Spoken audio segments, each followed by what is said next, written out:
Vale. Bueno, pues bienvenidos a otro capítulo más. Ciertamente decir que me he adelantado porque estaba hablando con Cristina y pasé por desapercibido que no habíamos terminado el capítulo 9, pero esto se subirá a YouTube más adelante, pues será en el próximo episodio, no el siguiente, ¿vale? Entonces acabaremos con el capítulo 9. De momento vamos con el capítulo 10, que habla acerca de las comunicaciones y los tipos de comunicaciones. Hoy apenas vamos a tocar lo que es el primer punto, porque quiero aprovechar y hacer un poco un resumen de los puntos generales de la doctrina espírita, ¿vale? Que vamos a ir viendo según va comentando Kardec. Entonces vamos a aprovechar y hacemos un repaso. Entonces, vamos al punto 133 y Kardec dice: hemos dicho que todo efecto revela en su causa un acto de libre voluntad. Estamos hablando de estos efectos, de los fenómenos, ¿no? De los fenómenos mediúmnicos. Y descubre por eso mismo una causa inteligente. Es decir, si hay un efecto que está diciendo que hay una inteligencia más allá, va a haber también una causa que tiene una inteligencia para poder hacer ese efecto, ¿no? No va a ser un vaso de cristal que esté haciendo una conversación, ¿no? O una mesa que está hablando por sí sola, ¿no? Hay una inteligencia por detrás que utiliza esa mesa o ese vaso o el instrumento que sea para comunicar algo de forma inteligente, por más insignificante que este acto sea. Así, el simple movimiento de una mesa, ¿vale? Aquí es donde vamos a ver un poquito más de por qué viene esto.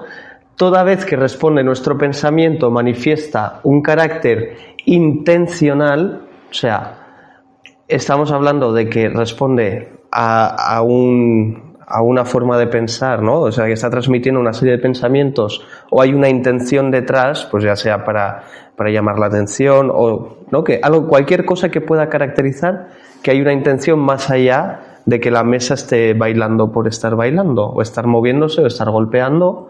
No hay una acción por detrás.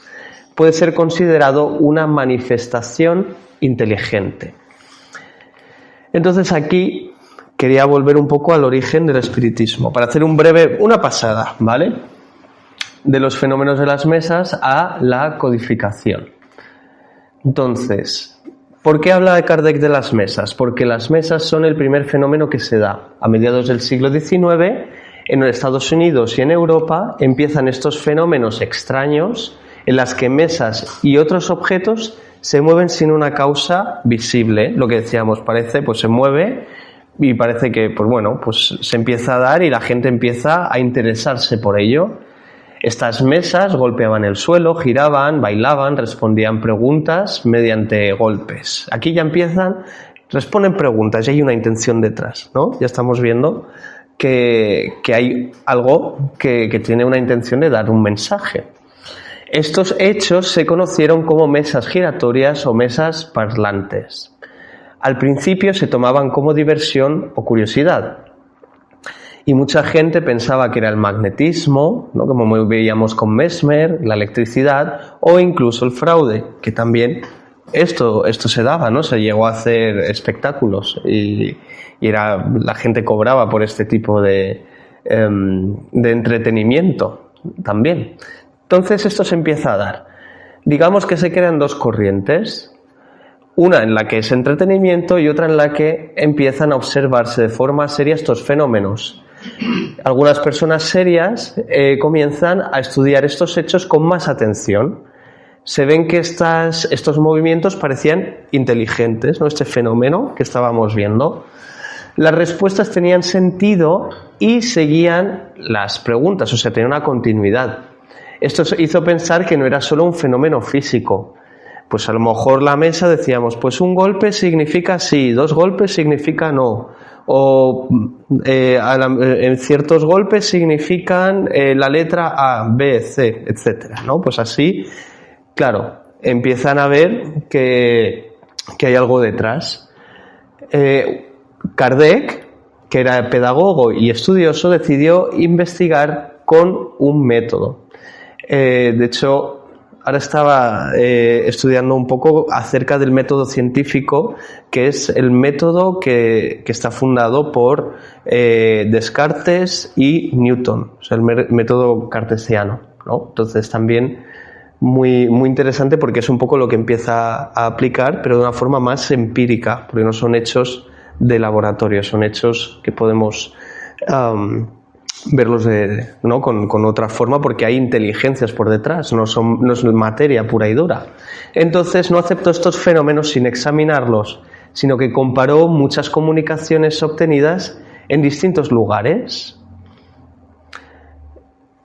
El descubrimiento de la causa espiritual, ¿no? Aquí venimos, que si hay un efecto inteligente, hay una causa inteligente. Descubren, ¿no? Al estudiar estas respuestas, concluyen que la causa no era la mesa. La mesa es un instrumento y esa inteligencia responde a los espíritus, ¿no? Los espíritus afirmaban que son las almas de los hombres que habían vivido aquí, en la tierra, y decían que podían comunicarse con los encarnados. Aquí ya venimos viendo uno de los principios básicos del espiritismo, la comunicabilidad entre el mundo físico y el mundo espiritual. También enseñaban que el alma sobrevive al cuerpo. Y aquí otro principio, que es también la eternidad de nuestro ser, del espíritu. Entonces, al principio el interés estaba en mover objetos, ¿no? Que es lo que estábamos viendo al principio de esto. Pero Kardec observa que lo más importante eran las enseñanzas. Justo además lo que veníamos leyendo en la lectura previa de Vida Feliz, que veíamos eso, ¿no? Como no es importante la materia, Joana nos dice, no es importante tanto la materia como las enseñanzas que nos llevamos. El del Evangelio, ¿no? En este caso, la enseñanza moral como seres inteligentes, porque las comunicadas que hablaban de Dios, del alma, de la vida futura y de la ley moral. Entonces comprendió que no se trataba solo de fenómenos, sino de una doctrina, de unas enseñanzas. Por eso dejó el estudio de las mesas como curiosidad y se concentró en el contenido de las comunicaciones. ¿Qué querían decir? Bueno, ya hemos probado que esto está, ahora vamos a ver qué tipo de comunicaciones vamos a ver. Este comienzo hay que entenderlo muy bien porque es lo que vamos a ver en el capítulo, bueno, sobre todo lo vamos a ver en el siguiente, ¿no? Pero hay que tener esto bien claro. O sea, que no es qué cosas o qué formas hay, sino vamos a ver qué tipo de comunicaciones hay y cómo lo utiliza Kardec para analizar ese tipo de comunicaciones y ver con qué espíritu está hablando. Para eso, Kardec hace un método, ¿no? Que digamos que no aceptó todo lo que decían los espíritus, comparó estos mensajes de muchos médiums y rechazó lo contradictorio o absurdo. Y aceptó solo lo que concordaba en muchos lugares. Y este método se llama el control universal. Esto también está al principio explicado del Evangelio según el Espiritismo. El control universal, de la enseñanza de los espíritus. Y bueno, finalmente se publica en el 57 el Libro de los Espíritus, que marca el inicio de esta doctrina, de estas enseñanzas y que es, digamos, es una ciencia porque estudia los fenómenos, una filosofía porque tiene estos principios que explican la vida y una enseñanza moral que podríamos decir con connotaciones religiosas, pero principalmente una enseñanza moral, porque enseña cómo vivir mejor, más conscientes, más en plenitud, ¿no? Como estos títulos que nos han dejado tantos otros espíritus. Los fenómenos de las mesas fueron el comienzo, pero el espiritismo nació cuando comprendió el sentido espiritual de estos fenómenos. Entonces, a esto vamos. Entonces, si el resultado, sigue Kardec, se limitara a eso, ¿a qué añado yo? A los fenómenos inteligentes de forma aislada, ¿no? Pues son...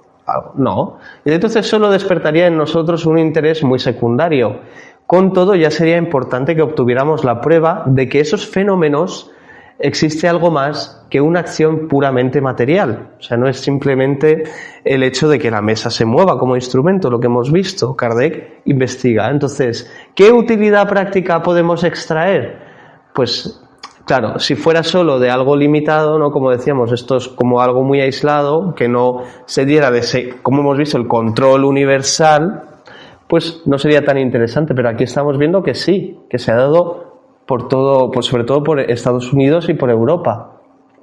Sucede todo lo contrario cuando esa inteligencia adquiere un desarrollo, que es lo que hemos visto también, que permite un intercambio regular y continuo de ideas. Continuo que además veíamos cómo se concatenaba, ¿no? Como decía, que unos mensajes con otros tenían relación. Y ya no se trata de simples manifestaciones inteligentes, sino de verdaderas comunicaciones. ¿Vale? Los medios que hoy disponemos permiten que se obtengan comunicaciones tan extensas, tan explícitas y rápidas como las que mantenemos con los hombres. Brevemente, vamos a ver también pues un poco cómo evolucionaron desde las mesas la comunicación con los espíritus, ¿vale? Aquí basado en la introducción del libro de los espíritus. Al principio estas comunicaciones son muy limitadas.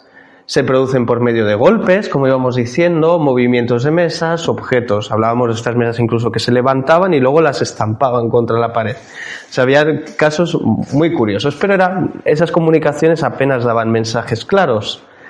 Para responder preguntas, por ejemplo, decíamos, un golpe para sí, dos para no, o lo que hemos dicho, unas letras, ¿no? Pues este método era muy lento, muy difícil, es tedioso, ¿no? Y servía para demostrar que había una inteligencia actuando. O sea, que había algo que estaba, sí, pues ya sabemos, hay algo que está por detrás. Pero esto no nos... ¿Qué quiere contarnos esta inteligencia? Si hay algo detrás, nos querrá decir algo más. Entonces, con el tiempo se descubrió que algunas personas tenían una facultad especial.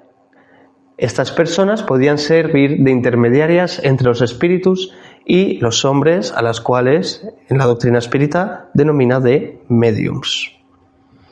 Aparece entonces a través de diferentes procesos, ¿no? Como las cestitas, etcétera, hasta llegar a la escritura mediúmnica, en la que aquí no me quiero explayar mucho, pero bueno, para tener una idea, ¿no? Entonces el médium sostenía un lápiz y su mano es influenciada por este espíritu. O sea, igual que podían utilizar una cestita y mover la materia del lápiz, podían mover la materia física del cuerpo orgánico y usarlo a su antojo, ¿no? Para poder usarlo como instrumento. Entonces, claro, no es lo mismo mover un lápiz con una cosa limitada que moverlo con una mano que tiene una serie de musculatura y que pueden controlar, ¿no? De una forma más extensa. Entonces, esta escritura es, digamos, lo que nos ha permitido recibir todos los mensajes y luego codificarlos y a día de hoy seguir recibiendo toda la extensa literatura espírita. Pero no solo en el espiritismo, sino esto es algo que se da en todo el mundo. Entonces Kardec, como buen científico, con esa rigurosidad, va a decir, bueno, pues existirán diferentes tipos de comunicaciones y esto hay que analizarlo. ¿Por qué? Porque existen también diferentes tipos de espíritus. Este nuevo medio, la escritura, permitió comunicaciones más rápidas, más extensas y más claras, como una conversación entre personas. Estos tipos de comunicación los vamos a ver más adelante. Gracias a este progreso fue posible hacer preguntas complejas, recibir explicaciones largas sobre la vida espiritual, la reencarnación, la ley de Dios y el destino del hombre. Ya hemos visto a lo largo del estudio del libro de los médiums que ya hay respuestas mismo del Espíritu San Luis. Entonces, que también pues todas estas han sido por diferentes métodos, pero entre ellas la escritura. Sin este nuevo modo de comunicación no habría sido posible organizar la doctrina espírita. Entonces Kardec pudo leer, organizar, comparar, contrastar los mensajes. Y así la comunicación con los espíritus pasó por 3 etapas. Los fenómenos materiales, con golpes y movimientos, comunicaciones por señales más lentas y limitadas, como decíamos, pues la cestita u otros tantos, y luego finalmente la escribiente, que permitió el nacimiento del espiritismo como doctrina. No obstante, hay muchas otras. Estaría la evidencia, también la audiencia, ¿no? La clarividencia. Bueno, hay muchas más que iremos desarrollando, pero el espiritismo se centra en la escribiente porque es, digamos, como la más completa y la más segura también. Es de las más seguras. También estaría la psicofonía, etcétera. O sea que habrían otras.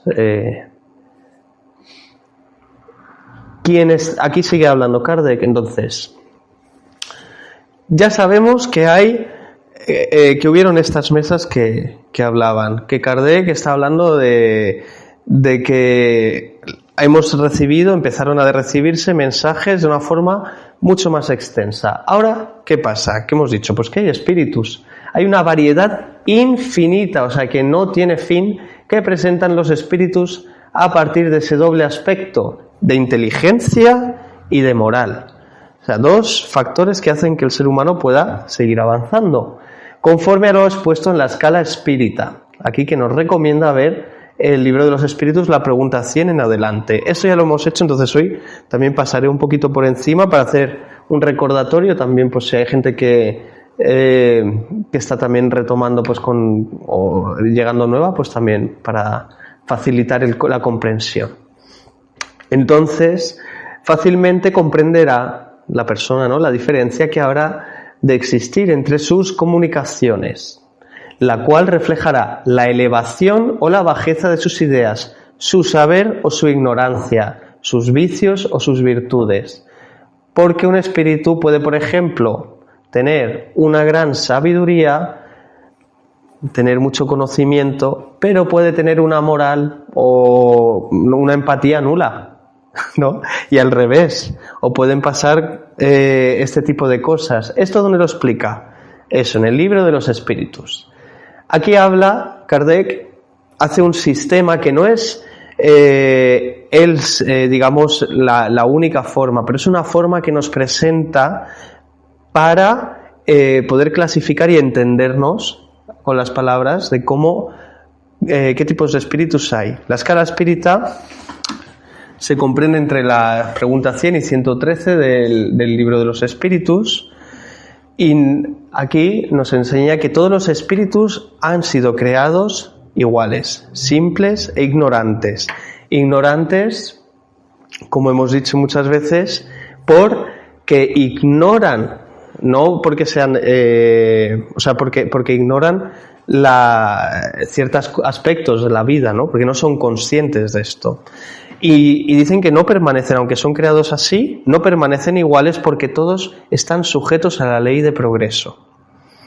Según su adelanto moral e intelectual, se agrupan en 3 órdenes.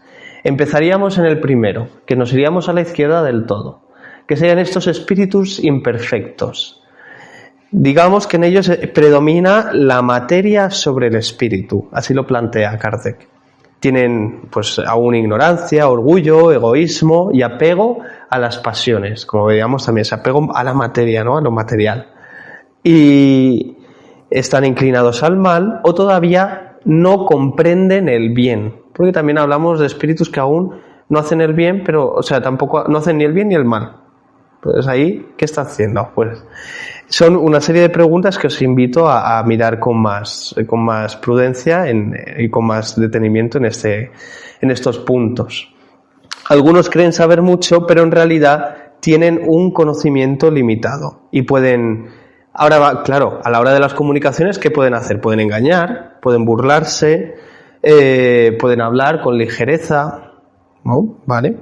Entonces, eso ya nos da unas pautas de cómo vamos a empezar a recopilar estas comunicaciones y a decir, pues esto vendrá de un espíritu X o de un espíritu más elevado, ¿no? Y ahí hará la clasificación pertinente Kardec.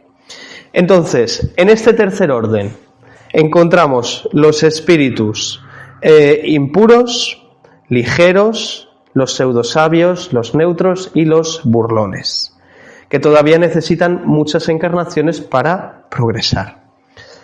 El segundo orden, que sería este del centro, pondríamos a los buenos espíritus. Aquí ya empieza a predominar el espíritu sobre la materia, pero aún están en un proceso de evolución y siguen ligados a las pruebas, ¿vale? Y también incluso a estas expiaciones. Desean el bien y comprenden mejor la ley de Dios. Tienen un mayor conocimiento y mayor moralidad que los imperfectos, pero en diferentes niveles. No son aún perfectos, pero ya no sienten ni odio ni maldad. Pueden ayudar a los hombres y orientarlos. Bueno, lo de ya no sienten odio ni maldad, dependiendo, ¿no? Pues también vamos a poner, pero bueno, quizá no en la medida en la que los espíritus imperfectos lo hacen. Aquí encontraríamos en esta clasificación los espíritus benevolentes o los espíritus buenos, los científicos, que serían aquellos que están instruidos, y los espíritus sabios o prudentes, y por último los superiores. Son los que normalmente actúan como protectores o guías espirituales, ¿no? Que nos suelen acompañar mientras estamos encarnados. No obstante, los imperfectos también nos acompañan, lo que pasa es que ya no como protectores.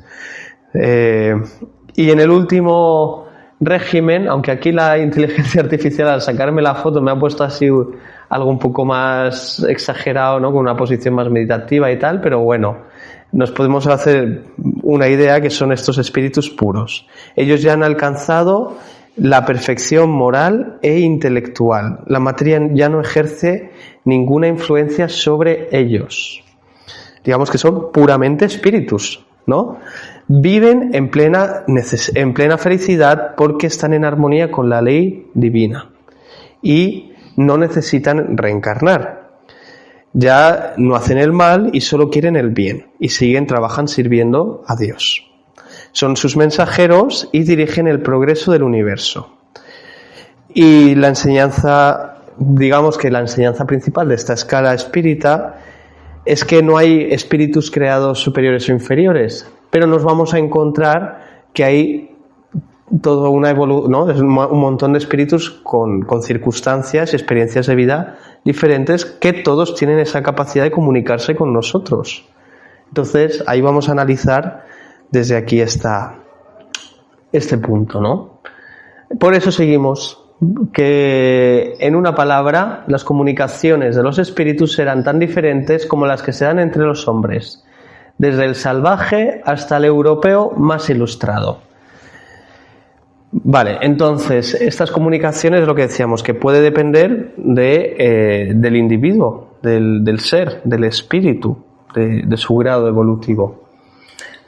Y he aprovechado también, ya que estaba haciendo así como voy a aprovechar que aquí hay una frase que a día de hoy a lo mejor nos puede rechinar un poco más, de esto de los salvajes y los europeos y tal, y por qué unos son mejores o peores, tal. Bueno, aquí he querido hacer este paréntesis porque es importante entender que cuando leemos a Kardec estamos leyendo también, hay que entender primero de todo su contexto histórico y hay que mirar las cosas siempre con lupa y con un entendimiento mayor. Entonces, estas son recomendaciones generales que hacemos en el espiritismo, ¿no? Hay que recordar que él escribe en el siglo XIX, dentro de una cultura europea. O sea, él también, como comunicador, está ligado a lo que conoce las cosas que están, o las cosas que se dicen en su época, que a día de hoy han cambiado y no se expresan igual. Entonces, esto hay que entenderlo. Entonces, esa cultura de por sí se consideraba a sí misma como referencia de la civilización. Por eso, en algunos pasajes se utilizan estas comparaciones con el contraste de salvaje y el europeo más ilustrado. Este tipo de lenguaje formaba parte de un pensamiento científico. O sea, estamos hablando como si ahora hablamos de pues en ciencias se hable de neurosis o de otras cosas, que estas palabras a lo largo de los siglos irán cambiando y podrán tomar otros aspectos según la cultura, ¿no? Entonces, en su momento era parte de este pensamiento y social del siglo XIX. influenciado por el evolucionismo cultural de Europa. No era una idea exclusiva de Kardec, sino de un modo habitual en el que se describían los diferentes pueblos en aquel tiempo. Igual que explico esto lo digo para que cuando cojamos cualquier libro de obra kardecista, tengamos en cuenta siempre, cuando lo digamos, uy, esto me suena raro, vamos a ver por qué se decía en esta época así, por qué se hablaba, de qué está queriendo transmitir, ¿no? Vamos a poner todo en contexto. Pero, sin embargo, cuando Kardec expone los principios y las enseñanzas del espiritismo, nos muestra claramente que no existen espíritus de razas diferentes, ni pueblos espiritualmente superiores por la naturaleza. Por ejemplo, en el libro de los espíritus se afirma que todos los espíritus son creados iguales e ignorantes, como decíamos en la 115. Que todos progresan a través de múltiples encarnaciones y que las diferencias entre los hombres son temporales, relacionadas con el grado de adelanto moral e intelectual, ni con la raza ni con el origen. O sea, Kardec va a hablar de algo mucho más profundo. Estas referencias son apenas alegorías que debemos tomar como eso, como alegorías, para comprender algo mucho más profundo. Por eso, las comparaciones culturales que aparecen en algunos textos deben entenderse como parte del lenguaje histórico del autor y no como un principio doctrinal del espiritismo. Eso me pareció clave, ¿no?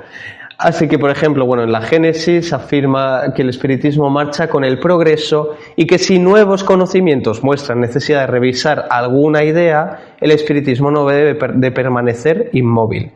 O sea, que estos principios espirituales y universales y expresiones culturales propias de la época con las que fueron escritas no tenemos que seguir entendiéndolo como tal y aferrarnos y quedarnos como una enseñanza ortodoxa de lo que puso aquí exactamente es.